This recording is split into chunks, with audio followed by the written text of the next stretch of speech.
Welcome to Energy Storage Emergency Room. I'm your power Dr. Lin. So this is fever reducer of the energy storage system. Today, I'm gonna help you in the Fluid Express. Instantly, you will be a Fluid top-up master. Firstly, let's have the preparation work.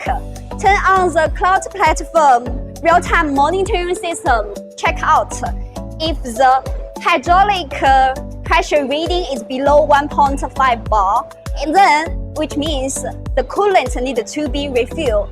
Let's check the exhaust value and make sure it's fully open.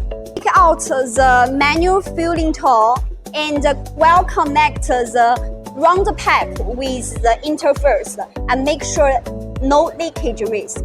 Open the value of the quick liquid filling pot. Take the specified value of the coolant. Vertically insert into the liquid pot and make sure the interface is fully sealed. Slow and steady push the coolant while monitoring the pressure data on cloud platform. Stop when you feel increased cooling resistance and pressure value reaches the standard range. See, quick and easy. That's the wrap of today's energy storage emergency room.